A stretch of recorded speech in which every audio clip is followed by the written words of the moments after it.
The Hotel Belmont was the site of many key developmental meetings for a young and growing sport, football, which was still not mature enough in the early 20th century to have given birth to any professional leagues. What is today considered the first football game was played in 1869 in New Brunswick, New Jersey, between Rutgers and what's now known as Princeton. We would not recognize it as football. It probably looked more like soccer. Over the next few decades, through a constant process of innovation and experimentation, the game evolved into something we would today recognize as American football. The man most responsible for that evolution is Walter Camp, sometimes known as the father of American football.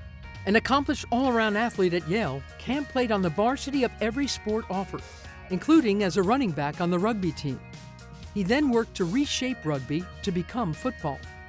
At regular rules committee meetings, which included representatives of other college teams, most prominently Harvard's and Princeton's, Camp introduced the ideas of a line of scrimmage, downs, yards to gain for a first down, yardage penalties, the center snap, the two-point safety, 11 aside squads, and other concepts.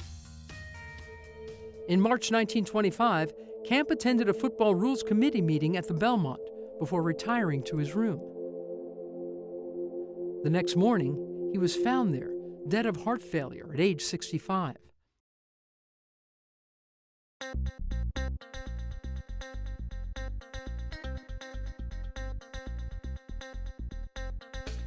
"20 years before Camp's death, at the Murray Hill Hotel, across the street from the Belmont, a meeting of 13 football-playing colleges led to the formation of big-time college sports. There, what is now called the National Collegiate Athletic Association, the NCAA, was organized. At the Murray Hill in 1905, a meeting was held at the urging of President Theodore Roosevelt. 2 months earlier, Roosevelt had met with the Harvard, Yale, and Princeton head coaches and school administrators to address football's on-field brutality, which had resulted in at least 18 deaths in 1904 and would lead to at least 19 in 1905. Some schools dropped their football programs. Columbia, for instance, a budding football power starting in the last years of the 19th century, discontinued the sport from 1906 until 1914.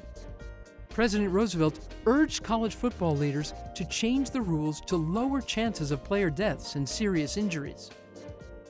At that meeting, Palmer Pierce, a West Point captain and a former manager of the Army football team, dominated the debate.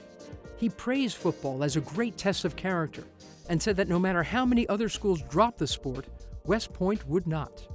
At the hotel, Pierce rallied the other schools to establish more control over the game. He became the first president of what came to be called the NCAA. Today, of course, the NCAA oversees the administration of almost all major college sports.